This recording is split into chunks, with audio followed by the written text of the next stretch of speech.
Liven it up here. John, you all ready to go back there? Matt? All right, awesome. All right, well, welcome everybody. Appreciate you all coming out and visiting us. I know that not only are we doing this in here, but we have it streamed, so we'll have our team up there. But again, welcome. For those of you who don't know who I am, I'm Ron Pappas. I'm the mayor of the town of Waxhaw. And again, I want to take this opportunity to thank everybody here at Five Stones Church for sharing this venue with us often, and their comms team. And thanks for being such an active part in our community and a community partner. Also want to recognize I have Commissioner Morey here in the audience with me here. He's in the blue shirt there. It is a little interesting to see here, but it's great. Up front, I also have with me our town manager, Jeff Wells, right there. And I have Elisa Thompson, who is our planning director. And our comms partner here is Jenny Buchholz from Haven Creative. I got Matt Hubert here in the audience with us to help out, and several of our town staff. So I want to thank all you guys for helping us put this together. And hopefully, you know, we'd get you some information that you might not have had before. Certainly want to not miss our IT team, Matt in the back there. He's running the camera and all that other stuff for me tonight, so appreciate that. Tonight is informational, which we try to do always, and it's always informal. So most stuff is okay to chat about, and I'll have some things to share with you. And after all of the presentations that we do here tonight, you may have the opportunity for some Q&A, something that might be important to you, or maybe some others that are actually even not here but watching online. Please be respectful in comments and everything that you do here. This place is for those who may have a question about a town matter, and for those who may want to hear that answer. This is not the place to grandstand on an opinion. If you have a question, feel free to ask it, but we like to keep it good and clean and make sure that we are very direct. We will also be streaming this online, and we have our partner with Haven Creative here. She'll also be watching the comments and questions that might come to us from the online viewers. But before we get going, we always go through a few ground rules. Again, first off, be respectful and courteous. Remember where you are, whose house you're in. Be sure that you understand the ground rules here so we don't kind of get off track. We also have some areas that are set up here in the aisle for those of you that would want to come up to the microphone, and we want you to be able to convey any questions that you have, so our listeners will also be able to hear that, so you can't shout it out from the back because nobody can hear you. I want to start off some things, sharing a few things with you. The first one we're real proud of is a new video that just came out on our downtown park. So want to be able to show that to you. That should be completed in October this year. So if we can start with that one, who's got the device to start that puppy? So we can go with that. There you go.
That's going to be quite an addition for the town of Waxhaw. Thank you. A lot of work went into that. Some of it was started before us, and this team was able to bring that thing home. So we're looking forward to having that thing come to us in about October of this year, weather permitting. We always try to get through that kind of thing, but it's just been a great journey to have that. It's basically the first park improvement in the town in a lot of years. I think the original acquisition of the properties was acquired in 2012. So it took some time to get it dialed in. We wanted to make sure that we could actually afford it. So there it is, and that's what it's going to look like. If you've been out there, it's behind the skate park, to the south end of the skate park, next block over, half a block really. So if you haven't been out there, check it out. Check out the progress that's there. We'd also like to share with you, if we can go, Matt, to some of the slides. A couple of them was some on the pedestrian improvements on East North Main. If we can drop to that. So a lot of you have seen the construction activity around there. Basically ripped out every bit of concrete from the building line all the way across the street and most of the asphalt in there. Replaced it with a community area where we can gather. Took care of the grade change, and a lot of you remember that we had a grade change in there where you always banging your car door on the curb if you get out too close over there. So that is taken away. This will be, the vehicular travel will be clockwise. You come in from basically Howie Mine and Providence there and work your way around this corner. All this is going to be used for some outdoor seating and some additional venues for some bands and things like that, that when we have some downtown events. If you can flip to the next one. That's just the approach from Providence there, coming from the north to the south here. Again, we've added a lot of additional parking on that on both sides of the street. And so we hope to increase the use in the downtown area. You can see some of the picnic benches that Dream Chasers already has out there. There'll be umbrella, round tables, a bunch of patio seating out there. So we're really looking forward to having that done. Our ribbon cutting on that one is August 4th. And so we're really looking forward to Matt being able to do that because he's worked so hard for I don't know how many years to do that. But I think that we've got some great things going on downtown, some things that I think the TAP grant thing was working 6 years, Matt, and that's what you've been working on it? And I think you've been 6 years before, maybe 2-3 years before we got here, so. Yeah, a couple of years stalled. A lot of work. There's a lot of agencies involved in doing this, just not the town, but there's DOT and then there's CSX, because we all have this interaction there in that area. So give kudos to Matt here for staying with the program so long and not having to go find them in the ward somewhere. I'm going crazy, but it's I think it'll be just very well received. We have a next slide up here, and I'm going to pass the baton over to Jeff. I want to give you just an update on some of the trash and pickup services that we have in recycling. Thank you, Mayor. I appreciate it. Just like to inform the public on some of the changes coming up on our trash, recycling, bulk waste, and yard waste pickup. The primary change for scheduling will be to the recycling schedule, and that will be the Lawson neighborhood. Currently, Lawson is the A week recycling. They will be split into an A and B week, with the A week being Lawson residents that are east and south of Cuthbertson Road. They will remain week A. Lawson residents north and west of Cuthbertson Road, or the school side / library side, will now be recycling week B starting July 1st. Lawson's Recycle Day will still be on Thursday. Now, I've had some questions come up in the last couple of days if that switch from the A to B week will cause for a 3-week break between recycling pickups in Lawson. No, it will not. Waste Pro will pick up Lawson's recycling 2 consecutive weeks to keep that schedule and not have that gap. So our comms department is working with Waste Pro, as well as the Evergreen, I believe is the name of the company that is the communications for the Lawson neighborhood, about getting that out specifically to that neighborhood. But you can also check all of the updates on waxhawtrashservices.com. The yard waste schedule will remain the same. There is one notable change, that instead of purchasing plastic bags for your yard waste, you will now need to purchase paper bags, as Waste Pro will only accept paper bags for your yard waste. So make note of that. Bulk pickup The Public Services Department will pick up appliances and small outdoor equipment such as grills for free.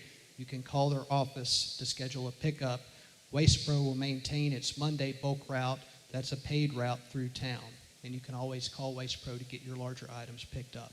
So again, waxhawtrashservices.com is where all this information is, and it'll also be blasted out on social media multiple times between now and the beginning of our new fiscal year, which is July 1st. Thank you.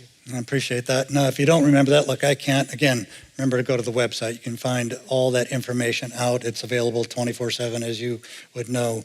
One of the things, too, if I remember correctly, there's going to be a little bit of a transition period for people to be able to use up some of their plastic bags and then transition to the others. Is that correct? Yes, that's correct. If people still use the plastic bags, then we'll have some flyers that we can do an educational, stick it on there so that they know that they transition over to paper bags. So yes, there will be a transition period. No waste, right? That's great. All right, thanks, Jeff. All right, as you've heard us say before, everything in government is a process. But before you have that process, you must have a culture that will guide those processes and those principles. And so tonight we want to bring to you a little bit more information on how we shape who we are in the town of Waxhaw, specifically our culture. So I'm going to give the mic over to Jenny Buchholz from Haven Creative. She's going to go through that. Come on up if you'd like to. You can do that as well. I know you know this so well. Make sure you advance this. What's that? Advance this. Yeah. Oh, okay. Just set that up there, hold the mic, and you've got the floor. So Jenny, welcome. Thank you. Thank you. Good evening. As the mayor said, my name is Jenny Buchholz. I'm the founder of Haven Creative here in Waxhaw, North Carolina. I've been working with the town for the past 8 years as your communications director, so it's exciting to share some of what we're working on as it goes to the internal side of Waxhaw. So when I was first asked to speak this evening, though, I'll be honest, I was a little bit apprehensive. Imagine a project you work on for about a year. It rolls out to the community, you're so excited about it, and then in an instant it goes viral and it becomes one of the most polarizing campaigns, and you are succumbing to harassment online, all the way to physical threats, and feeling like your business is going to go out of business, and you're embarrassed, and you can't go downtown Waxhaw and eat at Provisions without someone coming up to you and telling you what a failure you are. Well, that was me 8 years ago, and that's a story for another time. But the point is, working in local government is not for the faint of heart. It's not for the faint of heart. Can you advance the slide for her, please? Yep. We'll do our core values. There you So go. aside from the standard leadership structure, you can imagine if you're working in the private sector, you have administration, your leaders, so forth. Well, in the town of Waxhaw, we have that as well, our management, leadership, department heads, but we also have our elected officials, our board of commissioners. They're basically our bosses. But then, depending on our community size, you also have 20,000 people that weigh in on what you do on a daily basis. Imagine that. It is also very difficult. But we get it. We signed up for it. We are public servants, and we know that this is just part of the job. And everything we do is under public scrutiny, part of the job. But in order to do that, we realize that it takes a certain type of person. You need to have a team with a core set of values about stewardship, trust, respect. We do this because we are driven by purpose, not profit. You don't come to local government because you want to make a ton of money. We do this because we care about giving back to our community. I'm a Waxhaw resident. I live in Millbridge. I care about this community. I am deeply rooted here. My family is raised in here. I care about what happens, and we want to make sure we communicate that message out to you. So with that, we came up with what we call our core values. Now, back in 2017, there were 7 core values. In the town, we kind of felt like there was just too many values. They weren't really lived in and breathed by the staff members. So we took those values and we said, what is the most important thing to us? What are those things that we want to make sure our community understands, we live by, stand by? And we came up with these tenets. Now, these are not just pithy statements that are up on a wall with stickers. These mean something to us. They are how we rally each other in hard times, but it's also how we promise to do business for all of you, our community. It's how we take care of each other, our partners, our clients that come to our community. So if you don't know, we stay on track. We live our word. We are in this together, and we make it better. Now, you can see the statements up there, but what's hidden in that is teamwork, perseverance, trust, respect, radical candor, diversity, inclusivity, working together for a better Waxhaw. And with that, you might have noticed that the Waxhaw Works Together recently rolled out. It's important to note that this is an election year, and less than 3,000 people determined our last election. Some of our leaders were chosen by less than 10 votes. It would really help if we show up as a community to our elections, come to these meetings, show up in person, because Waxhaw only works when we work together. And you can visit waxhawworks.com to get involved in Waxhaw 101 and learn about the faces and the people inside of Town Hall. You can also sign up for boards and commissions, and we encourage you to volunteer for our events. Thank you. All right. Thank you, Jenny. Appreciate that. Got it. And I think, that again demonstrates how much the town has changed in the last 3 years. We've, as Melody had once said, she was up here saying she can't believe that the culture change has happened in that short a time. It's because of these team members right here that help us start to shape that. We kind of self-govern and self-discipline each other. We work together. I think that's going to be important going forward, a continuum of the team to make sure that the initiatives that we've started already, that we can continue with those on. We want to make sure that we are doing the things that when we have these forums and when we have these charrettes out in the town in the canopy behind the church downtown, people show up and start to tell us, okay, these are the things that are important to us. So we take those and we start to fold them into everything we do. We hear those things and we start to figure out how we're going to put them in place. A lot of times those initiatives may take 1, 2, 3 years or more just to get in place, because of all the mechanics of it that have to happen beforehand. But we do that, and we do that actually, we've been very fortunate to be very successful. So one of the things that we look at too, everybody thinks that we hear the things, you just rubber stamp things that come through. Well, I got to tell you, everything again it's a process in government. Nothing happens without going through this portal, if you will, of a process that the town sets by all the things that we say and do before we even come to work. That being when we have these charrettes out there and we have people have input to us, that causes us to adjust things. We adjusted our LDC, and the LDC is a land development code. It helps shape on what projects may or may not look like as they come through town. I get the comment sometimes, in fact, even at the last meeting, said, well, you guys never turn down a project. Well, there's a reason we don't turn down a project publicly. We actually kind of extinguish it before it hits the front door. We want to make sure that that applicant understands what the town wants, what the town's rules are, what the regulations are, before they even put us all through a process. We don't want to have the town waste its time, effort, and energy on a project that won't be successful. There's no reason for either side to do that, whether it's the applicant or the town itself. So we make sure that when we have the first meeting with some of these people who are potential applicants for any type of project, whether it be residential, commercial, or anything else, we make sure that they sit down with the team and get the rule book in front of them and say, here's what we expect out of each one of you. And then it's a constant series. Some of these projects can go 1, 2, 3, 4 years in length because they're working some very, very complex items out. It's not easy, as Jenny says, it's not for the faint of heart. You've got to understand it, you got to have the experience to do it. You can't wing it. There's just no such thing as winging it because you just get yourself in a bunch of trouble. So along that same line, I want to have Lisa Thompson come up. And we're going to go through a little bit of a slideshow and presentation to kind of give you at least a snapshot of what we go through as a town and what the applicant goes through in processing a project, any type, through our town. So Lisa, welcome to the podium. Thank you. All right. Can you guys hear me? There we go.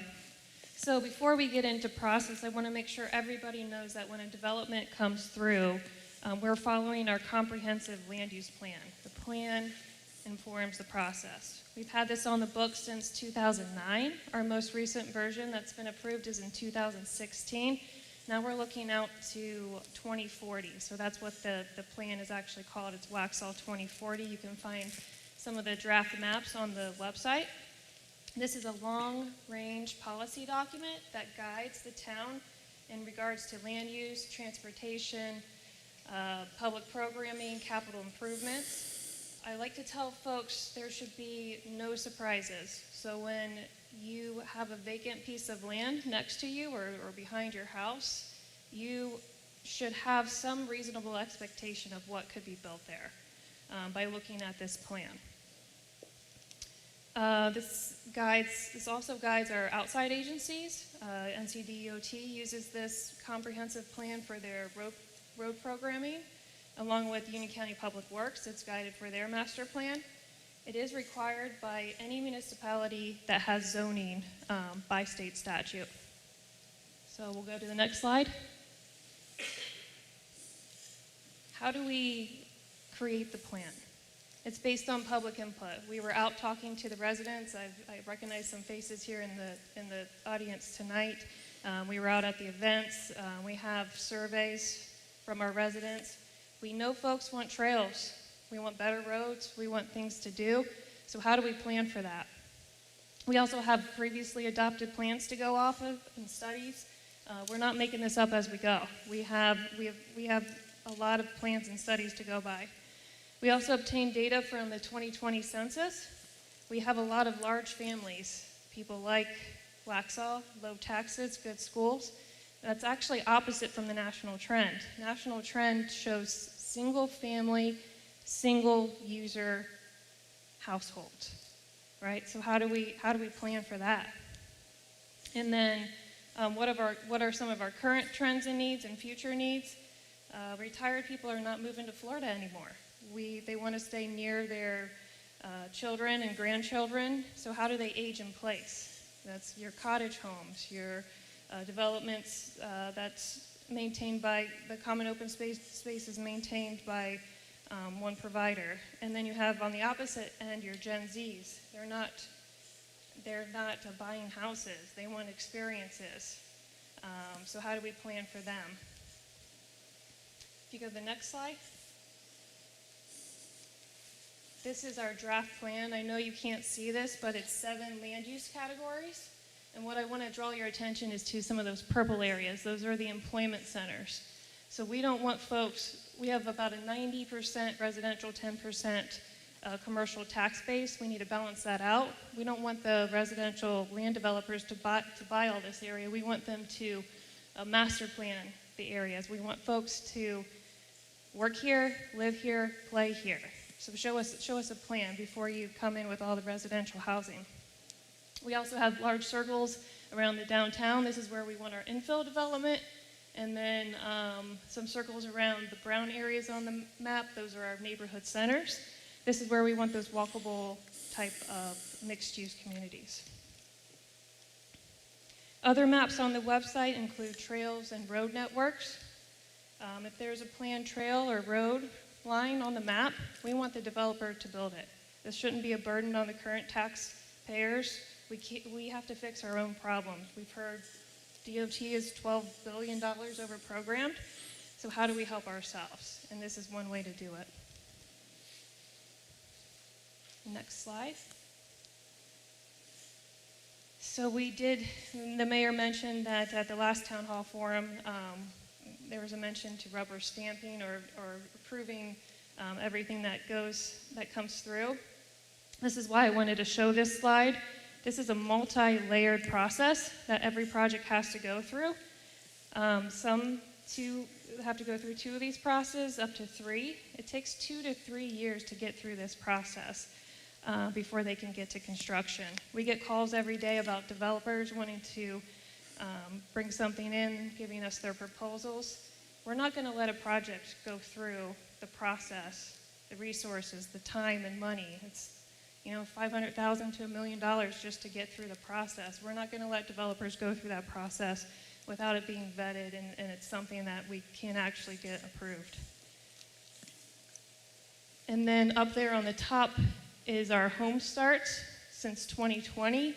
We had about 348 home starts. 2021, 343. It dropped in 2022 to 143. And this year, we're projecting 36 home starts.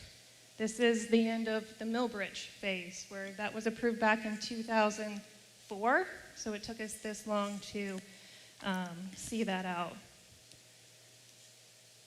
And then last of all, the last slide.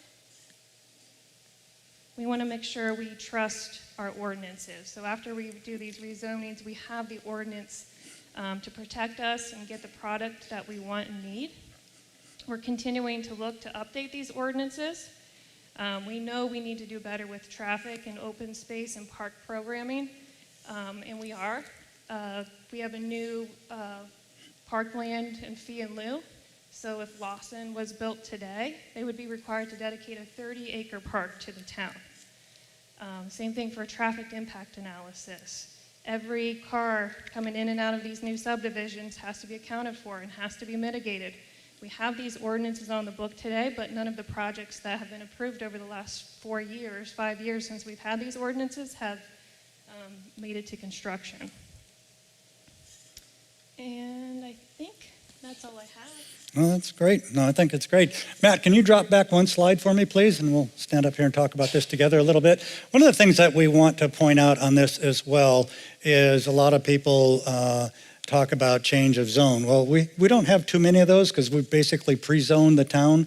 The only changes that we have or in additions to our zoning is when a property comes in, like we had just even recently a 1-acre piece that wanted to annex into the town. It's completely surrounded by the town. We affectionately call those our donut holes, and they wanted to come into the town. So when we look up there, if you look at the gray area under administrative, it says 6 of the total 11 rezonings or conditional zonings were initial zonings from annexation. So by state law, when a property comes into the town within a period of time, 30 days, I think it is, that we have to actually apply a zone to it. So that's part of that mix that shows there. So essentially we've had maybe 5 that have come in and requested a change of zone. It's not too often since we were ahead of ourselves to try to get to pre-zone the entire town, so we don't have that debate going on very much.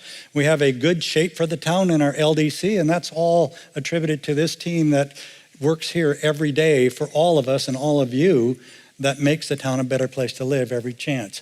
If you can get to the next slide, Matt, if you would. So I want to make something a mention as well, and I'll kind of dive into that, and I think I'm okay, so you can rest easy there, and thank you very much. And I will have to give her a little hand there for being brave today, because I dragged her up here at the last minute. Mayor, can I make one point? Absolutely. I just want to make sure that the point's made there that those rezonings as such, those were over the entire 4 years of this board as it's been formed. Yeah, that hasn't been very many. Hasn't been very many. Great point. So when we talk about traffic impact analysis and all the things that we have on these acronyms, as some of you may know, in addition to my role as mayor, I also sit on the transportation board. It's a transportation planning board. It's called CARTPO. It's a Charlotte Regional Transportation Planning Organization. And for the last 2 terms, I chair that board. So I get a lot of input, get a lot of information. It's been a lot of fun to work with 3 other counties around us. But transportation initiatives are complex. I get the comment every so often, why don't you just go lobby in Raleigh a little bit more? Well, it isn't quite that way anymore, because what's happened over years, you can flip off that screen, Matt, if you'd like to. I think roadway projects or improvements are, they go through an algorithm. Although in the past, it might have been kind of what we call the good old boy network, so you can influence and muscle your way in that. That proved to be very detrimental to some other smaller communities. So the state some years back started to level out that playing field. So now instead of good old boy lobbying, it's more algorithms and data driven. Almost all of it is, which is everything that we do. Again, like I said earlier, everything now in government is a process. So I just want to give you just a little complex snapshot of 3-4 slides that I brought, but it kind of gives you a little bit of a filter, a better lens, and we just don't make this stuff up. They go through several projects here, and you can't see it that clear, but the gist of this conversation is to show you that it is a complex, very comprehensive process. You can't go to a lobby because you want it. It has to score and rate. Matt, can you flip one more up for me? So this is kind of a little map that was hand-drawn. I thought it was kind of cute that NCDOT used in their board meeting last week. But it talks about all the things that they're working on, and all of the things that DOT is working on. When Lisa mentioned that DOT is 12 billion overprogrammed, I absolutely love that word, overprogrammed. That means I have checks in my checkbook, but no money in the checking account. They've got all these projects that they want to do. Everybody wants to have something done, but for some reason, they just can't seem to get over the hump of funding. What a novel idea. You have to have the money to be able to build these projects out. And as we've all experienced during the last couple of years with COVID and increasing prices, budgets that were one time 10 million are now 40. 40 million is now 120. And it's just that there isn't that money there. And unfortunately, some of the legislators, they want to be popular because they have to go through every 2 years and kind of get reelected again. They want to be popular and say, we're not going to raise taxes. Well, you can't raise taxes. That means you can't have revenue unless you raise the taxes. You can't have roads unless you raise the revenue. Pretty simple equation. You want a new car, you got to earn it. You want something at the grocery store, you got to pay for it. It's no different here in the same thing. We compete with, the rail division. We compete with the modal allocations, the road diets, COVID impacts. That had a big impact, as I said earlier. But for even a pothole, we have to go through a process to get that repaired. We can't encroach or trespass necessarily on a state road to fix a pothole on our own. That's a no-no. We can't even go fix some cracked sidewalk that's in the state's right-of-way. We have to ask their permission. We have to get an encroachment permit. There's a whole process for that. So it's not as easy as just saying, well, we'll just wing it and go do that. So if you can flip up one more, Matt. This kind of gets you and it's just one snapshot of what they call a P7 process, and so it's a public workshop. But you can kind of see the timelines in years on a P7, and a P7 is a project that's already kind of made its way through the first levels. But you can see on the top left up there, we used a 2022 date. You can see it goes into 2023, 2024, 2025, and that's just for one project that isn't very complex. That's how long it takes to go through the process. So even like what we're working on now on Waxhaw Parkway, that's been something in the twinkle of somebody's eye since 1992.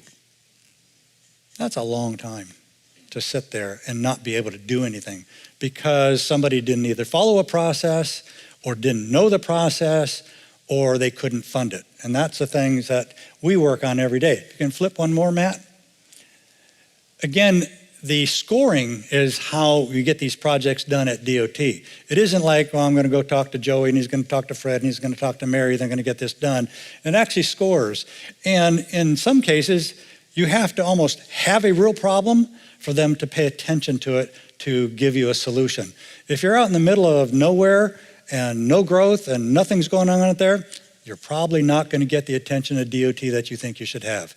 They're going to go to the areas that are most congested first, and they have another problem called funding. They have to be able to pay for it. So they're not too likely to go out unless it's a safety concern, which is some of the things that they have here: congestion, benefit and cost, safety, freight. Sometimes they look at, the truck patterns in there, economic competitiveness, and then accessibility and connectivity. All those things, just on this is, 6, 7 things, is just part of the consideration that everyone in a municipality has to go through to get a project through DOT. It isn't easy. And once you get through the project process, you can do one more, Matt, for me? I think I got one more in there. Is that the end of it? All right. Anyway, but once you get through the process like this, now you got to decide how you're going to pay for it. That's a double-edged sword here. So you go through all this process up here, all the layers and layers and layers of complex issues that not only my CartPost staff has to deal with as well, but at the state level, working with DOT. And then in my role, I have to wear 2 hats. In my role as mayor, I go try to lobby with them as well. It's a little bit interesting because I have to obviously treat all my children being 3 counties that I am responsible for. I'd like to say I can weigh it all towards Waxhaw, but I can't always. Again, it has to be something that is more along the lines of how it scores rather than what an individual may or may not think that they need. So there's a lot of complex work that goes through that. But again, the approvals that have to go through for any project, we don't always control that. We can have some influence on it. The best thing that we can do is, from our engineer standpoint, is we need to understand the process better than anybody else. Because I'm going to tell you, as I've learned over the counties that I sit over, not all of them understand the process. And they'll get into a situation where they'll submit for a project to get approved, and they've missed like 10 key components to it for the approval process, and it gets kicked out. And then another project that is better prepared moves up into the slot. So there's, again, a lot of things that you can see here. Again, everything is in government is a process. We don't wing it. We don't go meeting behind closed doors. Yes, do we have lots of conversations at coffee? You bet we do. We talk about it all the time, so we're prepared, so we're informed. Then we bring that back to each other and say, here's what I learned today. Here's what somebody else shared with me. We make sure that we communicate, and that's been the key to the success of this board, is making sure that we communicate. We never worked together before. We are all one-timers on this for as far as getting together here, and we've been very, very fortunate. Yes, do we disagree? Sure. Pedro, he'll sit there and tell you, he and I have 4 and 5 hour meetings sometimes about things. We debate about, how some things should be handled. But when we come to game day, when we come to it, we come with an agreement that we understand where we're going and we do it for the benefit of the town of Waxhaw. That's how we think. We don't do it for any other reason. It's all for us. I'm part of that us as well. I live here. Jenny lives here. Matt lives here. That makes a big difference in how we see our town. So we want to make sure that everybody understands that and don't like the information that's been put out there a lot of times. It's, we say it all the time. If you want information, factual information about the town of Waxhaw, you come to the town of Waxhaw. You figure it out. If you have a question and don't know where to go, call a town hall. Susan's in the room here somewhere. She's in the back. She usually fields all the customer service stuff. She knows where to direct the information, whether it's to my office and Jeff's or Lisa's. Everybody, there's some people that in here that are in the development community. They know where to go. They've gotten used to. Now we've given them a roadmap. You need this, you go to this person. So I want to make sure that everybody is clear on that. We're the source of the information, not social media. I say this every time out. Social media is, at least at best frustrating. But to say that, the information corridor is right here. So that said, I know sometimes there's people that are here that like to ask some questions that are relevant to things that are going on in the town. So got a question, Jenny, and they're sitting there offline. Nobody offline yet. Anybody who wants to, if you have a question, please feel free to come up to the microphone and identify yourself if you do that. And so we can answer the questions. But it's been a great run. I was just checking to see if I had a question on here too. It's been a great run. The 4 years we've been able to accomplish so much more in the town because we're all unified. That takes some orchestration. That takes some effort. That takes some willingness on all the team members, all of our support staff, everybody around, Parks and Rec back there, our downtown managers back there as well. They all come together. They'll have conversations. They may disagree with each other, but they come, at the end of the day, they come with some type of resolution. I always tease everybody that comes and wants to darken my door. I say this all the time. You darken my door with a complaint or something, you better have 2 solutions behind it. Otherwise, don't waste my time. I don't need any whiners over here. And I tease about that, but I'm serious. Come to me with a solution. Let me know that you thought it out, thought it through, and then let's put the options on the table. That's the way this works, as we all start to collaborate together. So I want to make sure that, again, everybody has an opportunity if they want to ask a question or comments. Matt, anything that you wanted to add to anything that we might have missed this afternoon? I think You guys did an excellent job. I think they did a great job. So I'm going to give these guys a round, all the way around, for being out there to help us out. So, but we'll make it simple tonight, unless there's more questions for anybody to field back there. I again want to thank Five Stones for letting us use this venue often. And I want to make sure, come on over there. The lights are a little high here, so I couldn't see you back there. Sorry about that. Come up to pick a mic and come up and identify yourself. And you can hold it up if you can yank it out of there. There you go. Hey, how's it going? There you go. You got it. Yeah, Richard Dorn from the Millbridge community. Welcome. Thanks for the presentation. I liked the values slide, but there's something in the budget which is concerning, which is DEI training. DEI stands for diversity, equity, inclusion, and it's an ideology that tends to group people into racial groups of oppressed or oppressors. Are you planning at the town of Waxhaw to introduce any racial preference policies? I'll let the town manager address that a little bit. Our HR person is not here with us tonight, I don't think. We have a training that we do on an annual basis now for diversity, equity, and inclusion, and that's all it is. It's through a source that provides us that training to all employees. It's outsourced. It comes to us. And does the training group people into oppressed or oppressors based on racial characteristics? No, not that I'm aware of. Okay, good. Well, Thank you. Judy, come on up. I'm going to make you come up. Get you some exercise. You're going to have this first one over here. So you can tell everybody who you are. Oh, I'm Judy Davis. I live in Quellen, and I'm the grandma to my grandsons, and I really appreciate all that you're doing for everything in this town, because I want my grandsons' grandchildren to have the vision that of health and all that stuff. And that's why my question is, the Carolina Thread Trail is incredible, and will the town of Waxhaw be doing more markings so that everybody in Waxhaw can find it? You know, it can be spotlighted, or you know what I'm saying. You know how you have road signs for Jar Center and different places like that, but it seems like could they do something simple so that the people that walk, or older people like me, or people that are coming into Waxhaw can go, oh, wonder what that is, and they can, you know, find it. And Okay, I just think about the appreciate that. future. Jenny, you want to handle that, or Jeff, either one? Well, I'll start, and then I can hand it off to Jenny. It's a very good question, and yes, we have had folks in the past that have not been able to quite figure out where the Carolina Thread Trail begins and ends in Waxhaw. Over the last couple of years, we have been putting up more trail markers from Nesbitt Park over towards the suspension bridge in several different locations to try to make sure that people are guided in that direction, and then also some painted crosswalks. We recently just did one just a few weeks ago.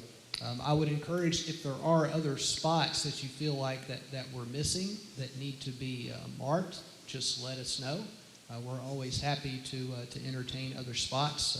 If there's a spot where you feel like that there's some confusion there, we definitely do not want the public to be confused when they're walking on any section of the trail. I want to make sure that it's clear of where they are.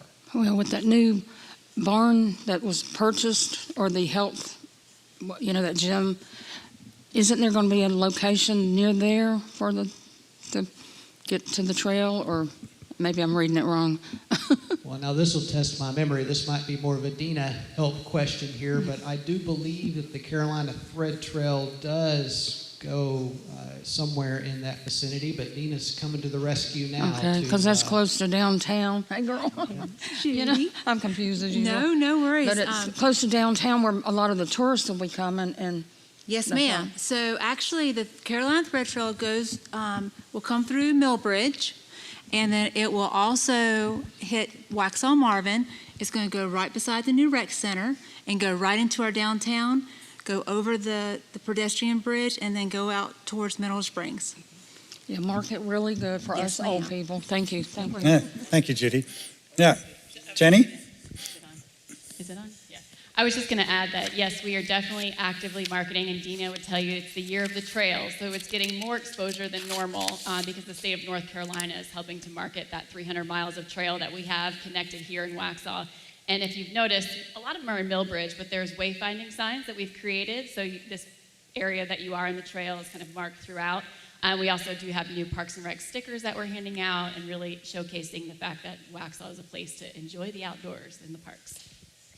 And everything, again, in government is a process. And there's some things, you know, if you start to think about all the things that are involved here in the town of Waxhaw, it's tens of thousands of things. And a lot of these things that we're working on now, we're from our predecessors, we're trying to catch up to some of that stuff and do as best job as we can on making these subtle little changes. They weren't in the process before. And so we want to make sure that we all are able to see those things, and as we're just instructing Judy there, is to be able to identify them. Let us know if you see something that's not right or so, and then we'll address it. So I appreciate that. Candace, welcome. Hey, Mayor Pappas, how are you? Oh, is it off yet? Did you turn it off? Pedro, you want to assist there? No, you're good. It's just you gotta flip it on. All right, I heard it. There you go. Yeah. All right. Thank you so much. Thank you, Pedro. Good evening. Hi. Candace DeFinis, I live in Curitin, former commissioner from the previous board. I am happy to see many of these projects come to fruition. I was a part of getting the master park plan passed, so very excited to see some of these things come to fruition. Excited to also ask some questions. There was a recent survey about fire safety, and just wanted to see if you guys could comment on the purpose of the fire safety survey, because as we know, our police department is the largest part of our budget, right? And if we were to, for example, attempt to take on the fire department, we would be significantly increasing our budget by taking on that agency. And currently, our taxes, we are taxed by the county for our fire safety tax for the provision of the entire county. So just wanted to see if I could get some clarification on why we were having a fire safety survey and what the purpose of that fire safety survey was. Is that tied to helping the county identify some additional needs, or is that because the town of Waxhaw is looking to have the fire department that we have, our wonderful fire department, great group of gentlemen and ladies, come under the umbrella of the town of Waxhaw? Because if so, I would find that that would be a cost issue that would significantly increase the town of Waxhaw budget. I can answer this question. Go ahead. So you mentioned it, and it's exactly right. The fire department is not under the jurisdiction of the town of Waxhaw, and that was not facilitated by the town of Waxhaw. And there's been no discussion to have the fire moved to the town of Waxhaw at this time. It's my understanding that Chief Sharp conducted that survey to see where their service levels are for the county to do future projects and planning and budgeting. As you know, they're cutting quite a bit at the county level, so we want to make sure that they're able to maintain that service that we've all come to enjoy when it comes to fire at a county level. So I do believe that that is why, and unfortunately Chief Sharp's not here, but it was facilitated and conducted by them, which is why we didn't promote it. Okay. And we Thank also you have so to much. remember that the EMS falls under that as well. Absolutely. So unless you want them to drop off. I will add to it just a little bit, is that yes, there have been some very high-level discussions about some type of trade-offs because of the level of service that the fire department wants to be able to provide to us. You know, a great deal of their members are volunteer. Mm-hmm. They don't get paid. Okay, so that's kind of an issue with a lot of people. I would think it would be. I think that people should get paid for what they do. If there was any type of dialogue, and there has been at the county, the chief's been over at the county talking to them, it wouldn't be necessarily a cost increase to the town, because if we then swap who's responsible for the services, so what is now county and is paid for by the county, well, then that same money would go to whatever that transition team is that Greg Sharp was trying to put together. So we probably wouldn't notice much. The only way we'd notice more is if we added paid staff, which I think that we should start to consider. These guys can't work for volunteerism, you know, all their lives. They need to provide for their families. And, No, absolutely. Yeah. Our community heroes, along with our police department. One other question. How many town staff have we added in the last 4 years? Jeff, I'll let you address that. Staff. In this upcoming budget, we're adding 11 new positions. In the previous budget, I believe it was 6 positions, and then prior to that, now this is testing my memory, but I think it was 4 or 5. So I would say in the last 3 years, we've added 20 positions to the town. Mindful of a town that is one of the fastest growing in the entire state of North Carolina that has services to provide to its citizens. And And how, also- thank you, Jeff. How many are we planning to add to support the diversification that we're doing of including our new rec center and expanding our parks program? How many of the net new hires are going to go to support that program? So we will have 4 staffing the downtown park, and then we will have 2 that staff the new rec barn. Okay, awesome. Thank you so much, guys. All right. Appreciate your time. It takes a village, so to speak, to run the town. A lot of people, we want services. People tell us what they want. We try to provide those. Fortunately, we've been able to do that without having to raise the tax rate, which is good, and we should be able to continue to do that. We've gotten the benefit of finally the reval that the county did. That was a great help. My predecessor said a couple of times in a couple of videos just before the election that the town was not able to sustain itself based on the rate that they had going before the revals came. The priors, and Candace could probably acknowledge this as well, I'm not sure if it was during your short term there, but they raised the tax rate twice. I want to say 2017 was one and 2016 or 15 was another one. They raised it went from 32 to 38 and a half cents just to pay for the town business then. The revals have been very helpful to do that. We've got more income, not only from the revals, which the revals are about a little over half of our budget, but the other half of the money comes from state programs and funding from sales taxes and things that are passed down through Raleigh back down to us. So that provides probably about 45% of our budget. So it isn't all based on the taxpayers here in the town. It's other income that helps us do what we want to do. And we've said this recently in open. We're just under 20 million on the budget, annual budget this year. I think it's 19.8. And that's a bit of an increase from before. But again, we have more town services to provide. We've provided more of our PD officers in there. The PD department represents about a little over 25% of our annual budget. It's a little over 4.2 million, I think is what it is. That's a big number. And by all the surveys and all the stats that we gather and information from outside of us, we're short still on police department personnel.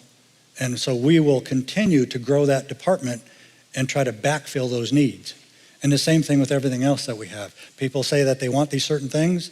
We're going to try to provide those. We work within our budget. Our budget is balanced. So we're in great financial shape.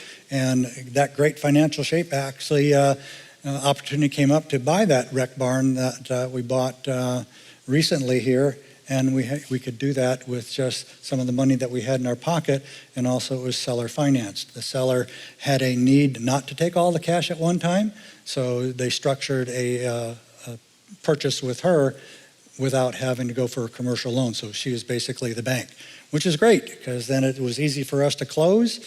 We were probably the preferred purchaser of that. She had other suitors for it, but she chose to work with us because of our relationship with her. Happens all the time. You see deals in even residential real estate, since most of you can relate to that, is that you're going after a property. That property is on the market for X amount of dollars, and all of a sudden that bidding war starts happening, and that price goes up because people are willing to pay what it's worth. Says, well, it only appraised for this. Well, it appraised for that because that was one person's estimate of value. Obviously, that value is now recognized differently when somebody else writes a check for a higher number. So you have to understand that. That's the way it works. You've seen it happen in the residential market all the time. And we are able to acquire that property. And as you know, sometimes there's multiple offers on the table for a seller. That seller has the right to make a choice on who they want to have that deal. We just happen to be the chosen ones on this one. So it worked out really well. It was a direct relationship between Parks and Rec, Miss Dina, and that seller. And so we started to look at it, and then Pedro, now we own it. So it's great. One question from online? Yes. So from Commissioner Simpson, how many staff hired were police officers? I'll let Jeff speak to that. In this upcoming budget, we'll be hiring 4 additional police officers to our current staff level. So that will bring our number up, I believe, to 38. And that's probably 8 or 10 more than we had previous? Yes, over the last couple of years, absolutely. Right. We're growing. We're a growing town. We have things to take care of. I'm going to say that all you guys want police protection. I do as well. We want to be able to have that. And plus, we don't want to overwork those guys and wear them out or have them go somewhere else. And that's been one of the challenges that we all face as well. As had a conversation with one of the local mayors around there. They keep losing people because somebody else is paying them more. We have to pay attention to that too. We have to make sure that we're being competitive in what we're offering, and in some cases we were not. And we've had outside studies to kind of look at our pay, and specifically to the PD, we weren't paying them enough. So we raise that bar for them a lot. And I think that we're growing a great team right now. We have, a great leadership team in place there. I know Dex is back there somewhere. He's representing us. He's our assistant police chief over there. So I'm glad to see you here tonight. But he can tell you things are growing and different here in town. And that's just something that we have to make sure that we pay attention to. Any other questions online? Anybody out there that I can see now if I cover my hands here with the lights? All right, well, I want to say thank you to everybody who participated. Oh, you got one more? Okay, come on up. Find a microphone over here and come on up. Tell everybody who you are. Hi, I'm Denise Daunt, Millbridge resident. Very good. Question about the surveys. How do we know who's answering those, who's getting those, what the actual results are, and how many people are responding? Because I do hear, based on the last one with the fire survey that which went out that I know you guys are saying you weren't part of, but it was speaking about raising taxes, which we know ultimately comes to you guys. So I would think there would be some communication there about that survey going out. And then I know for Parks and Recs, we've had surveys. How do we know where those are going? How many people respond? Are we getting 5 people to respond, 100? Good numbers, just to make sure that that is fair and equitable and that everybody has a say. I would wonder why that wouldn't come up for a vote, a municipal vote. I'll flip that over to Jenny for one. The largest survey that we did this year was the community-wide survey, and that was the one that was sent to all households. So we actually paid extra to make sure it was mailed to every single household, as well as the website. And as a result of that, the company that we hired, the third party, ETC, does geo-tracking and making sure that the maps, the addresses are within the city limits. And it was a requirement to put your address in when you filled it out, and we only took 1 per household. So if you and your husband got it, only 1 could submit the survey results. And those survey results are available online. What's the other survey? I'm not sure of another survey that... She was referring to something on the fire department, but we didn't have any play in that. We're aware of it certainly, but we didn't have any play in that. What he said in that, I'm not sure, specifically what he said. We didn't engage together. That wasn't a joint effort. Okay, that's it. You would think it would be. I'm surprised that that partnership would not be together. Like I said, they were speaking about raising taxes, and some of the questioning was quite manipulative. That would kind of skew people to answer in a certain way and play on emotions, which was disappointing to see when you're asking citizens for their thoughts and feelings on things. So I was rather disappointed in the way that survey was sent out. You might have to address that with the county. That's fine. And then, I'm sorry, were you going to say something? Yes, go ahead and have the dialogue. It's okay. I think it would be helpful to give that feedback to Chief Sharp at the fire department. I was going to look back. I have the survey results for our citizen survey. I want to say it was over 1,000 that actually submitted the results. But like I said, this report is also available online. And perhaps I'll go ahead and stick it in the next happening digital newsletter just to make sure. But that's also based on email addresses that the town has? The digital newsletter? Yes. Yes, that one is. You can sign up online. But the survey, that's based on email addresses you guys have, or how did that get disseminated out? Based on households, on addresses. Okay, okay. And then as for the being visible, I know you said that you have lots of conversations behind closed doors. I think that's a problem with the meetings, is that often it's not being had publicly. So we're just seeing unanimous votes and none of the conversations to know that citizens' thoughts or ideas are being addressed by our commissioners and that we are being taken into account. Because again, the citizens really are the ultimate bosses. We're the people who elect you guys. I'd like to know that my thoughts and ideas are being represented in those conversations and that it's not just people making choices and not considering the full citizenry. I don't want you to have a misunderstanding when I say when we have conversations over coffee. That can happen. That's the way everybody works here. Interdepartmental, you can't cover everything. There's nothing that goes on behind closed doors as to what you're referring to. It just doesn't happen that way. I would love to speak to this too, because as the communications director, I'll say I mess up a lot, so I'm learning, failing forward. But all problems are communication problems. I truly think it's a misunderstanding if something wasn't said or wasn't able to be found, and there's always ways that we can improve that. So I say, please email me, communications@waxhaw.com. The purpose of the survey, I actually pushed for that because I wanted to make sure we had statistically accurate feedback because like you, I'm a Waxhaw resident. I want to know where my money is going. I want to know what policies are happening. And the biggest, best way to get involved is to come to those town hall meetings. I know it's hard. We're parents. We have night things to do. But the 6:30 Tuesdays, every second and third Tuesday of the month, showing up. You can also request public record anytime. The meeting minutes and agendas are online. The meetings are streamed online. But we do also have that communications@waxhaw.com for that transparency and questions. But like I said, I know we can always do better, and I'm open to any suggestions. I'm happy to get that information out when you need it. Jeff?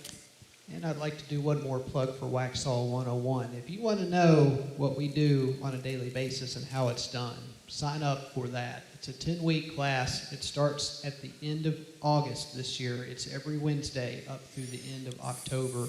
You'll get introduced to how local government works in the state of North Carolina, and then you'll get introduced to each department and how they work with each other and internally, and learn all about how we do our daily jobs.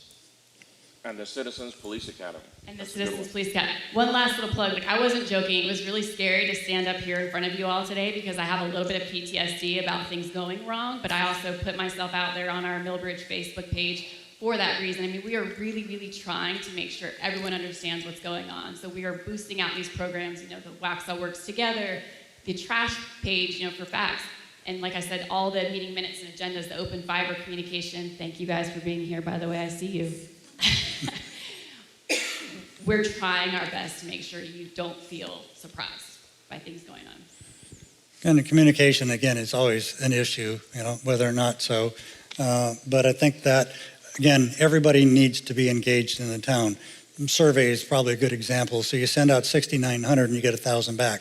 So what's your I still think a vote is really the way to go, especially when we're talking about big ticket items. People The don't Red even show Barn, up quite to vote. frankly, for 2.75 million, that should be a vote that the citizens should have a say, because I'm sorry, I do think that money at some point is going to come down to the citizenry to pay increased taxes to finance something of that matter.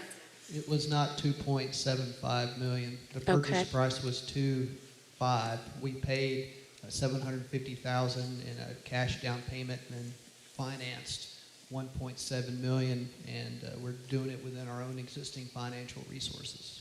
So no raise of taxes is what he's saying. Jenny? And are we I wanted paying to add finance this too, charges because on that? I was going to say, when you have a vote, I completely agree with you, and I think that the hardest thing that I've noticed while working with the town is that our municipal elections are attended by less than 1,500 people. That is the vote, because the commissioners are the collective leaders for your voices. That is the opportunity. Please show up, vote. That is your chance to weigh in on big items. And if it was a larger project, like a capital improvement project, absolutely, if we had to go to bond, that would go to ballot. You have a chance to revote. But the other day-to-days and the way that the town's budget is monitored and managed is from the commissioners and our leaders, which happens every 4 years at our municipal elections, which we have this year. So please, come out and vote. To say that, in a different way, we hire the town manager to manage our town, our budget. He has the authority within that budget. That's what he operates in. If there's anything more than the budget, that's when we would go out for either a referendum or a talk or anything. But so far, we haven't had to do that. So there's nothing that we're doing to raise taxes that would require an ask of a vote. If we did that, you'd see a bond referendum. You'd see something like that, like the county has done with schools and colleges.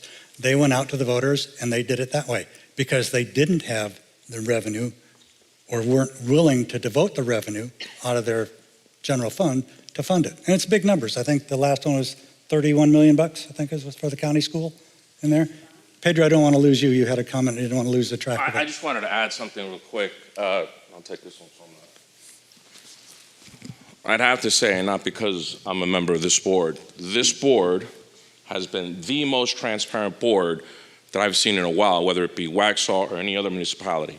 I personally have sat down with a few of you in this audience, both of you, your husband, a few people. So when we talk about, well, we want to know, we want to be transparent, or we want to have our voice, he knows to call me.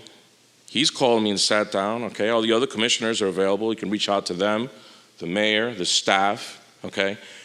All of us. Look, I understand that, but my point is why are those discussions not being had publicly during the live streams of the commissioner meetings? It's usually 5 votes and it goes through with no discussions. And a couple, I think it was maybe the month before last, somebody did raise a question and I felt like it was pretty much pushed to the side and the vote went through. Let me just add we're not something. seeing a lot of that visibility of the conversations between the commissioners, So to be, which it does function as a board of 5. Again, all you have to do is reach out. But I'll say this.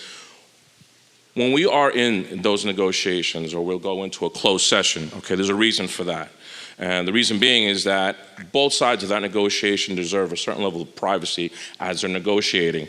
So someone will look at it and might not understand that process and say, oh, well, they're hiding behind closed door. That's not the case. It's just that we're being very, careful with what we do and what we say and what we put out there. We can't just come out and say, hey, we're going to go do this. And then someone's going to obviously end up, well, we don't want that. We didn't vote for that. We didn't. Okay, we get that.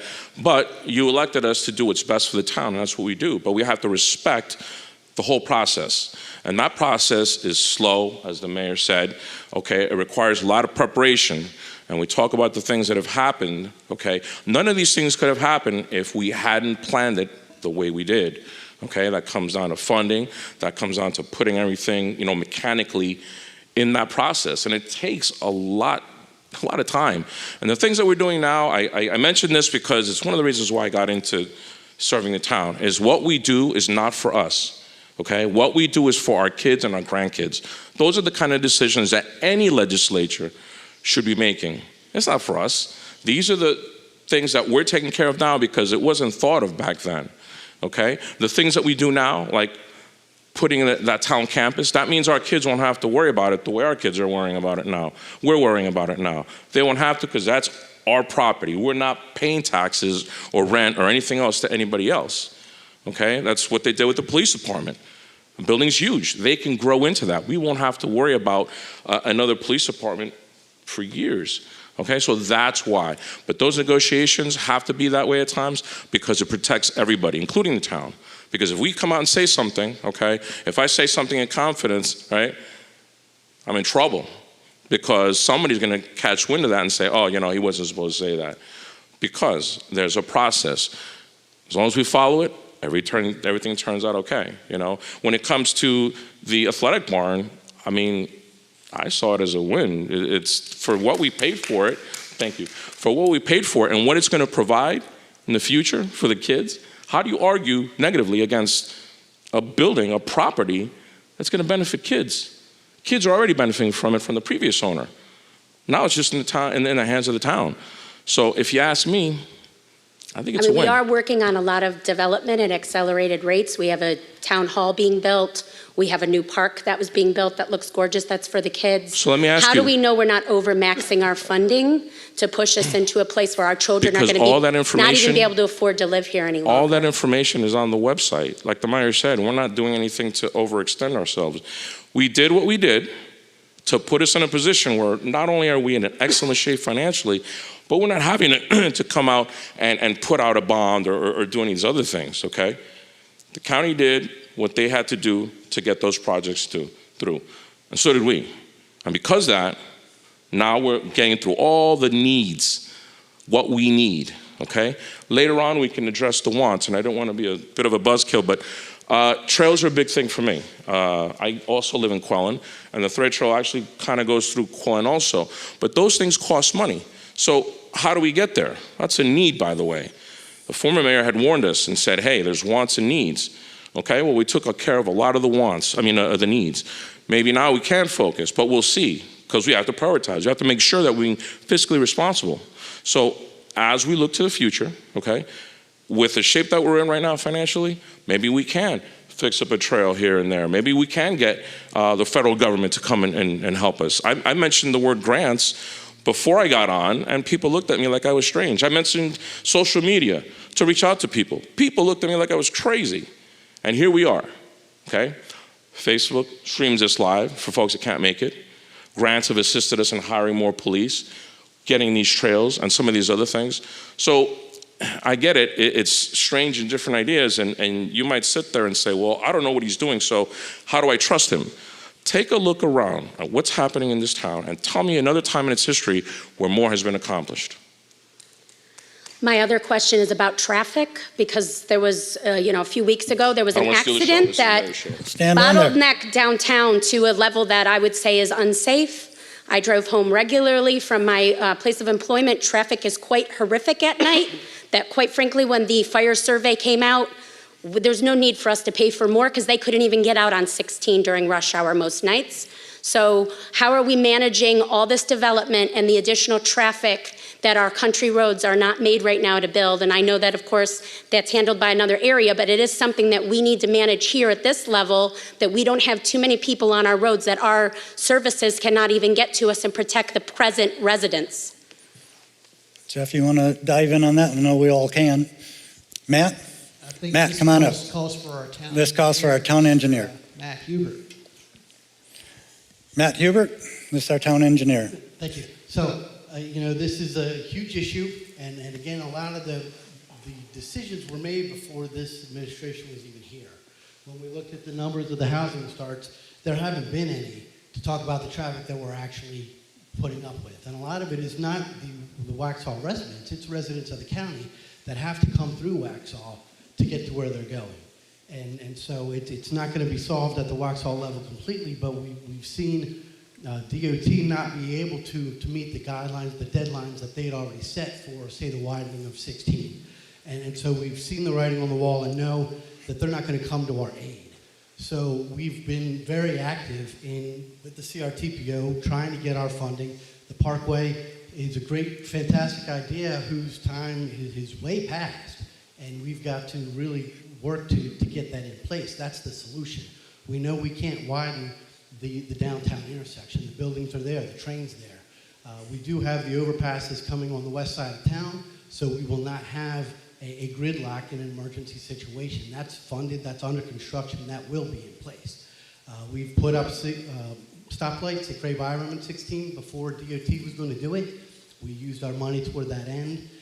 We've got our own master transportation plan, and we work understanding what is DOT going to do and when, what are developers going to be able to do for us when they come in. The TIA, every trip that a new development, be it commercial or residential, brings forward, we already account for it, and we show what it's going to do to the network adjacent. And they have to either put in the improvements or put in funding for the whole pot if it's a larger project that's already planned. So we're incredibly active in trying to solve our own problems. And again, we're only solving the problems from previous growth decisions, not the ones going forward. We're getting better and better at it. And I think the proof is really in the pudding. You'll see how it's actually going. And as far as that particular intersection, we are not stopping. We're not giving up. We're going to continue to find other ways, and we'll prove that in how our plan develops and how the improvements start coming together. This is the hardest job in the town is the traffic, because to your point, these farm roads were not meant to do what they're doing. And our network is limited. A lot of the subdivisions were one way in, one way out, only going to 16. We don't do that anymore. We have connectivity requirements where you've got to show how else can we get in and out of these places. And to that end, that's why I'm going to still show up and do this job, because I don't get a great rating in the surveys. Everybody still complains about it, and that's fine. It's out there. I'm a part of it. I'm in it. I ride my bike to work sometimes. Their behaviors are a part of it too. How many people are just in one car driving to one place time and time again at a peak hour and have an expectation that everybody else should get out of the way or not be there. We're all in this together. What I love about the town is when we see each other stuck in an intersection, we'll let someone else in. We'll kind of know that we've got to be our own solution. And that's what gives me hope that we'll be able to get through this. There's going to be a lot of traffic cones in the next couple of years. But at the end of that is going to be the kind of network system and the livability of a town that we all want to have and continue to raise families in. Okay, I mean, like tonight, they mentioned that Millbridge was planned since 2004 and has finally come to its fruition. So all of those houses were pre-planned. How are we looking in the future for planning out the traffic that's coming with the new developments, like the new 55 and older community, with the library in Cuthbertson and Cuthbertson High, and all of that cluster, So you with see that 55 one lane and older, both is that ways? the one on Cuthbertson that's just cleared now? Well, we have the 55 here, we have the library coming in, there's the schools, And those- we have that's funny Lawson. Because those are both all approved by the county. And the county doesn't do roads. And there you are. So, I mean, again, there's a misunderstanding of what the town can and cannot do and what problems it is creating and or solving. That's a county project, so you have to ask them what they're lacking in providing back when they. They're approving the housing developments in They approved it. Waxhaw? That one was That's not in outside the Waxhaw. town. It's in the county. It's a pocket in the county. Okay. Donut holes. So this is crazy, and as a Waxhaw resident, many of us don't realize that there's areas that are 28173 that are not actually town of Waxhaw. They look like, they call them donut holes because they're a hole in our map. So that is exactly one of them. So Union County approved it, but now guess what? It's going to be our citizens' problem if fire and service or whatever police have to service that area. They're paying county taxes and their traffic on our roads. But it's And- also and they'll- hard here. Millbridge, I'm sorry to say this, but Millbridge, we're part of the problem, right? Like, we're one of the largest communities. And Millbridge did a lot of improvements that have been in place for a long time. They added all the extra laneage at Kensington and Waxhaw Marvin Road. They added some other intersection improvements up and down because specifically of their size and the impact to the network. One thing that is kind of ironic is that the county points to us like we're part of the problem, and we're not. We're part of the solution, and we're proud of it. Speak to how, which she actually made a great comment, the TIAs. So when WAC first started with Waxhaw in 2015, we were not doing traffic impact analysis for developers coming into town, and that changed. Right. So that's part speak to that, Matt. Yeah, and so at the state level, any development that generates over 3,000 trips per day has to do an impact analysis, and that's where Millbridge was so big, it did that. Waxhaw, we do it if you exceed 1,000 trips per day or 100 in your peak hour, which is either in the morning hour or in the afternoon hour. If your development adds just 100, then we're saying, hey, you're going to impact our network. We want to know what it's going to look like. And then we're going to say, okay, if we'll take counts of the existing traffic when school's in session, so we know the worst traffic that can be throughout the year. Those counts will set a baseline for what's going on in the network before the development exists. Then we'll add, there's a formula for what type of size and use of your project that tells you how many trips are going to be generated by it. And it's a really good system. It proves itself time and again. It's science that has been reliable. It will show what impacts will happen to other areas of the network. We study signals within a mile of the development. We'll study intersections that have safety concerns. If it's already congested, we'll make you study it, even if you don't necessarily trip that threshold. It's something like 16, where we already know it's supposed to be widened, but it's not widened yet, but you want to gain access to it, we'll make you go ahead and study it. Because one trip that comes out of your development to a failed facility already has a problem. And so a lot of that time, those developments can't even go forward. They see the TIA. The TIA says you got to widen 16. They can't afford to do that with a project, then they move on. That's why 16 hasn't gotten ridiculous. It's not great. There's already too many accesses and too many cars, but it's still manageable, and the improvements are coming. For the smaller network, if you're not, say you're on Waxhaw Marvin Road or south on Rehoboth, where the preserve was approved, they're going to be putting in a signal at Rehoboth, widening the lanes. They're going to be contributing to the roundabout at Old Providence Road and 75.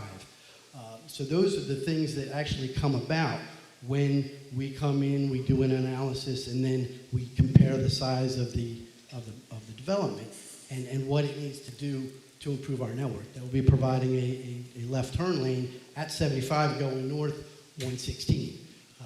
The fact that they haven't started building is why those things aren't happening right now. They don't have to do it until they issue COs for houses. Well, they haven't built any houses yet, so those impacts haven't begun. Another one is the Cuthbertson Road, working with our regional partners to get.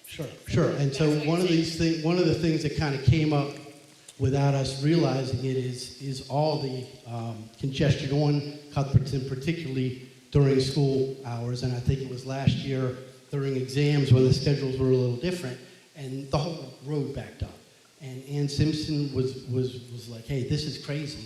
She lives in Lawson, and she was aware of how bad it was. And she got a focus group together to say, look, we can't wait around. It wasn't even on our radar. And so the group of Union County Public Schools, some of the Union County commissioners, NCDOT, the town, all got together and said, hey, what can we do about this? It started with, well, a lot of it's pick up and drop off. And parents are just stopping on the other side of the street and dropping kids off, and it's a nightmare. And so some of that's not in town limits, but some of it is, and directly between Lawson is in town limits. And so the initial thing that the town could do within its own funds was put a crosswalk in so that anybody could walk there safely without having to get in a car, get in the way of all the other traffic. And so we've taken that all the way to funding, and we're going to install that before the beginning of the next school year. It'll be a push-button activated system with advanced warning on both sides to enable any pedestrians to cross, get on the sidewalk network, and then go to the library and the school complexes without being in a car.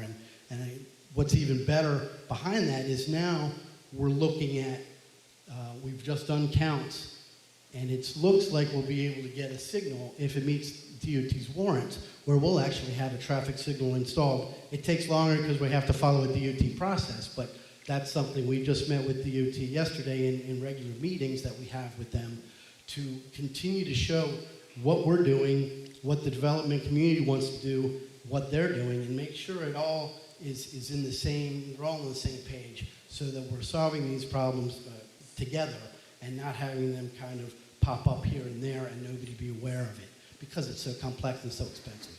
Okay, one last final. Is Millbridge part of Waxhaw, or is that one of those donuts? Millbridge is... So that was planned for, those 2,000 homes were planned for. So I'm curious then why we're being said that we're part of the problem. If it was planned and processed that there were going to be 2,000 homes with those number of vehicles, so why I'm hearing that we're part of the problem. That should have been accounted for. Yeah, no, and so if you're referring to... Right, so Millbridge is part of Waxhaw, and they did a TIA, and they did improvements. So, that's not the one that I would be referring to.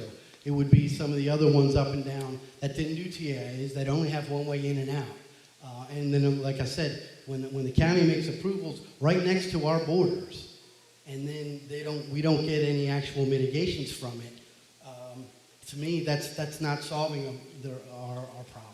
That's kind of business as usual for some.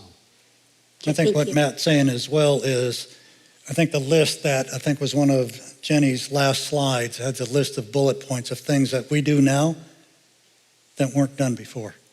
Okay, so we are living with some of the things of the past. We get it. We understand that. We can't fix all of them in one fell swoop. It does take time. It does take investment. And to Matt's point earlier, sometimes a project will come to us at the very front end before it's even submitted, and they'll get a traffic impact analysis study done, which almost makes it impossible financially for them to do the project, and then they walk away from it. So we don't get the benefit. And to his point as well, the one that you're referring to on Cuthbertson there, that was a county approval. We get all the burden and none of the benefit. And that's the kind of stuff that we want to stop. We don't like that happening to us either. It impacts because of the shared resources that they have. You can bet our police department's going to go in there when the county can't get there. Because they live in the county, they call 911, county's got to show up. If our PD is closer, our PD is going to go cooperate and go take that call. We actually requested some extraterritorial jurisdiction to be able to have more say in what's happening in the fringes as far as zoning is. And that particular development came in and talked to us about being annexed. And when they saw what our TIA requirements were, they declined to be annexed. we had stronger requirements than they were willing to do, and the county was going to give them less. So they made a financial decision. But we impact that at all. You got a question over there? All right, go ahead. Thank you. I just want to add one thing I think is important to share about transportation and transportation planning, particularly where we are right now, is money really is the key to move forward in a lot of these transportation projects now, because as the mayor mentioned, and Lisa too, Closer up. the DOT is over programmed. So we have to be able to financially contribute to be part of the solution moving forward.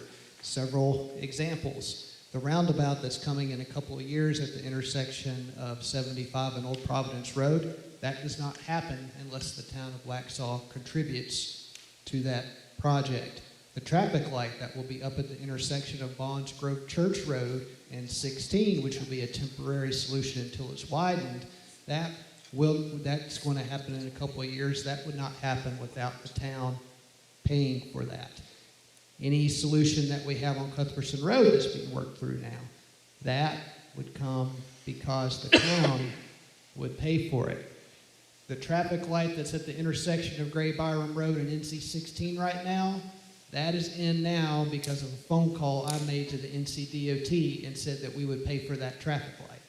That's why that traffic light is there. So it's just something I want to point out.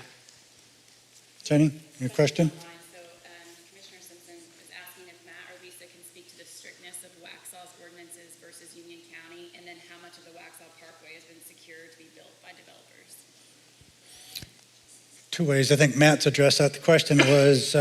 How much of the Waxhaw Parkway has been secured and will be built by developers? Okay, so again, to the town manager's statement about we have to help ourselves. We know that. It takes cash to do that, though, as well. We've been very fortunate to be able to have the revenue stream that we have to be able to do some of these things, like that traffic light. That was $500,000? Yes. $500,000, $500,000. So we've chosen to take the position to help ourselves out as much as we can. And also on our grants. Some of the grants that we apply for, they're matching grants. That means that if they give us some money, we have to match that money. We have to have some skin in the game. So if they give us $1 million grant, we have to have $1 million to match it. And sometimes it's 20%, sometimes it's 50%. We have to match it. You have to have the cash to be able to do that. We are very well managed, fortunately. We are a very well managed municipality. In fact, probably one of the best managed municipalities in the state of 115 municipalities in the state. So there's a lot of them. We've been getting a lot of accolades because of our management. You look at our financial advisors, if you pay attention and watch our town retreats, we've had our financial consultants come and contribute to that as well and guide us. But the comment was that we are in the best financial shape that we've ever been in. We do that because we're tight on how we spend our money and what we spend our money on, and not be frivolous to what was done before. We're careful of that. Commissioner Simpson was online asking the question or stating about the roadway improvements. So our approach now, again, to help ourselves out, roadway improvements, again, Waxhaw Parkway has been on the books, it's been on plat since 1992, and nothing's happened, ever. It's always a part of financing. At one time it was going to be 20 million. Next one we heard in 2015, it was 35 million. Now the cost numbers could go up, all inclusive, to 75, 80 million. Well, right now, because I will tell you this, and I've said this here on this platform before, nothing happens without development. It just isn't working any other way. It's worked that way since the earth was young. It's always been that way. Roadways, the only roadways that get funded are the major highways like 85 and 45, but even then, that's a bond usually. It gets funded differently. Here in residential development, and we'll call this entire town residential, even though there's some commercial, to Matt and the town manager's point, they have requirements when they come in to apply. They'll have a traffic impact analysis done. That impact analysis will then require them to make an intersection improvement somewhere, or could, or any other roadway improvements because of the impact that that property may have on our infrastructure and our system. Those impacts would not be satisfied without that development coming in. Otherwise, if there's no development, you get no improvements. You get nothing. And so what we're facing now is having to help ourselves out with asking the development community, the large landowners, whether it be residential, commercial, or whatever around us, to now contribute voluntarily, and they have been able to contribute voluntarily to our roadway system. That never happened here before. Everybody was waiting for DOT to fund it, and that was never going to happen. It's just one frustration after another, because just as we were just talking about, county goes and approves a 500-unit subdivision right in our backyard, and we get zero from it. We don't get the property taxes, we don't get anything from it, but we get the burden of it. So right now we have Waxhaw West, as we're talking about. We already own most of that roadway already, so that's west of the post office.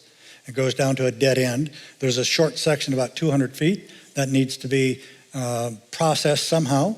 And then beyond that, you have another property owner, and then it connects then to Waxhaw, Marvin, and Helms. That intersection is part of the DOT approval that Matt just addressed, where from that intersection at Waxhaw, Marvin, and Helms, that will be the opportunity for us to go over both the highway 75 and the railroad tracks because of an improvement that DOT and NCDOT Rail is doing in conjunction with CSX.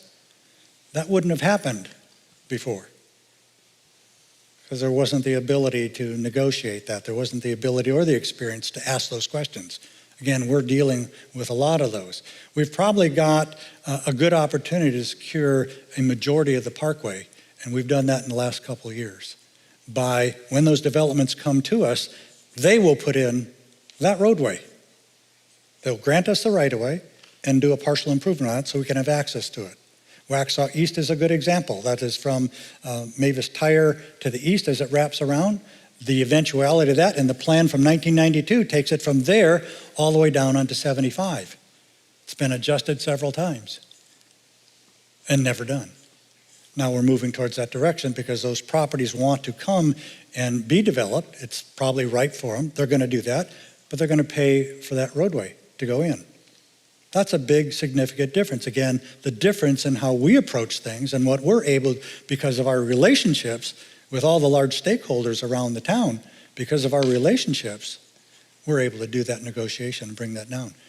When they happen, it's just like Matt was talking about, they don't have to put those in until they have a reason to put them in, being like the preserve down there.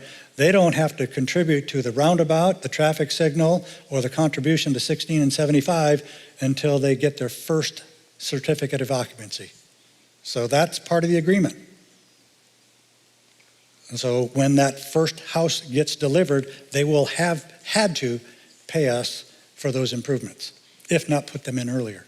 And that's their choice. But before the first residential certificate of occupancy, the CO, until that happens, they don't have the obligation, but they also don't get to get the first CO. So it's a two-way street. Again, that list of things that was on Lisa's list up here, those probably 10 bullet point items, those are never even considered. They were never even thought to be asked before. And so we are doing those things progressively to make sure that what we get a benefit from that impact. Usually at least to mitigate it as even as we can. Doesn't always work out that way, but pretty much is it. We have to take traffic from below us. We got 20,000 cars a day that go through the intersection at 16 and 75. They don't all live in Waxhaw. They come from the south because we've tracked them. We did a destination and an origin study. We know where every one of those cars goes every night. They come through the town. They impact us. So we have to deal with everything south of us that's not in our town. We have to try to deal with that as it comes through our town. It does take the cash. It really does. That's the way that fixes things. Michael, you have a question if you'd like to stand up. Melody, you have one too. You want to make a comment? Let me go with Michael and Melody, if you would. Not a question, just a comment. I just wanted to first thank town staff. I know all of you do such an amazing job for our community, serving us each and every day in what you do. But I wanted to say I really loved seeing the town acquire the athletic barn. I think that's going to be a great next step for the Parks and Recreation Department and the types of events and programs that they're going to be able to provide there.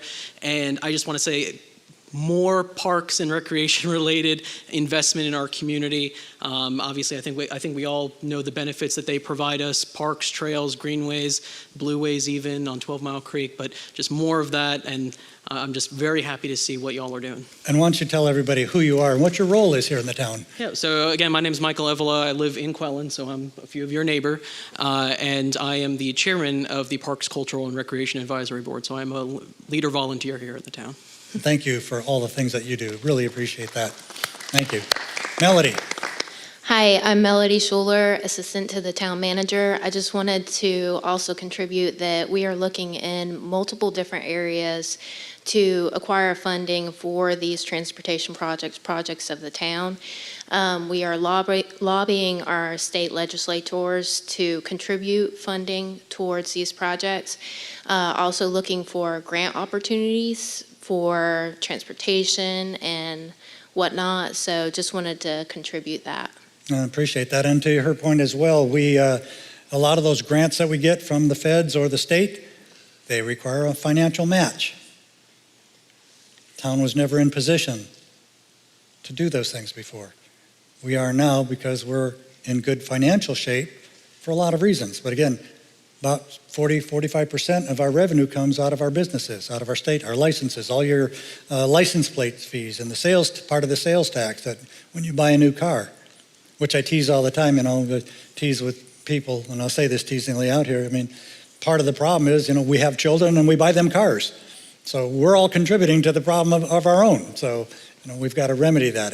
Should there be a special tax on a third car in a property? Oh, well, maybe. Who knows? Melody, once again. One other thing is that last year we actually received $600,000 from our state legislator which we were able to apply towards our downtown park. And with that, that park is still not complete with regards to the amphitheater. So we're continuing to work towards applying for grants and seeking funding for these projects to complete them. Right. And we do, to her point, we do lobby. I spend some time up in Raleigh as well. We do go out and lobby for these things, the competitiveness of it all. Again, like pothole repair, we have to compete with Mount Airy. Or any other jurisdiction in town because they're all wanting the state's money and there's not enough to go around. So you can wait. If they're $12 billion in arrears right now, what's the solution? The solution is you're all going to pay more for something somewhere if you want that done. It's really just that simple. So thank you, Melody. Appreciate that. Judy, you had one more, and then go ahead. Real quick. To Michael's comment about Parks and Rec, there's a stat that we should have 1 acre of park for every 100 people. So given our population, we should have at least 200 acres of park, and we don't even have probably half of that. So that's where this new ordinance is so important, that every development per unit has to provide 1/35 of an acre per unit. So I mentioned Lawson would be 30 acres, Millbridge would be 60 acres. That's land donated from us, to us, from the developer, not on the taxpayers. It's not their burden. So we do need to do better. We are very short on our Parks and Rec. Yeah, it's a great point. It's a great point because we are short on one of those things is Parks and Rec space. We need more of that. Parks and Rec space, they're great to have, and I love them. They don't generate revenue, so it is a cost somewhere. And we're willing to put up that cost, and we're living within our means right now without having to raise any taxes on anybody. We'd like to be able to say that all the time. Can we control that all the time? I can't control the price of gasoline, so sometimes that may change. We have fuel the police cars and all that kind of stuff. So, but those will change. But we are a dedicated and devoted team to provide those things that our people are telling us they want in surveys. And we've been able to hit those targets, and we've been able to hit and take advantage of opportunities when they come our way, like the rec barn just recently. Judy. Real quick, I just have a request. I've almost hit you twice on your bicycle. I ask that you wear something brighter when you ride your bicycle because you were coming over the hill on a Sunday afternoon. You had on a dark jacket, and then the Memorial Day event, you were coming by the Waxhaw Candle Shop, and I almost pulled out because you were in a black jacket.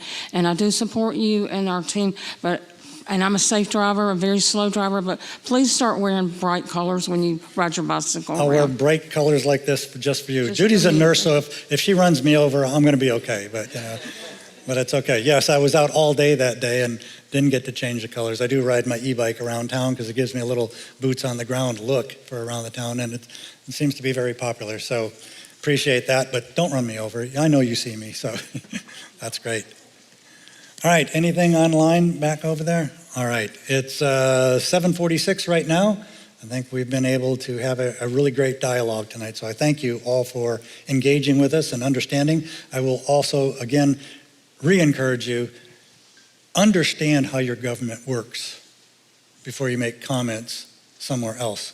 Go and attend Waxhaw 101. We've had people that have sat in this room that were actually, I could say teasingly again, they were haters and now they're converts because they got informed. You know, people get a little wrapped around the axle sometimes when you say they're ignorant. Well, if you look up the definition of ignorant, all it is just you're uninformed. And so don't be offended by the word ignorant. Go get informed. Go understand the things that we have to face every day, that we learn something. We don't have all the answers every day. There's something, let me tell you, the 10,000 things that happen every day in the town, sometimes we haven't seen those before. And we have to figure out how to deal with them. You know, if we need more staff, we have to figure that out. We can't just go, I mean, the PD would want, 40 more officers if we'd let them have them, but we can't. Fire department would like to come in, but that isn't in the cards for a while because the county's cutting their budget. So how does this all work? It is a financial thing. You have to manage yourself well. I think that we do a good job on doing that, and give kudos to all the staff and our finance director that watches every dime we spend and makes sure that we spend it for the benefit of the town. So with that, I will bid you all good night. Thank you very much for being here today. Appreciate it. Those online, thank you very much for listening with us. And we'll do another one of these in about 60 days. So stay tuned and keep checking out our websites. Thank you.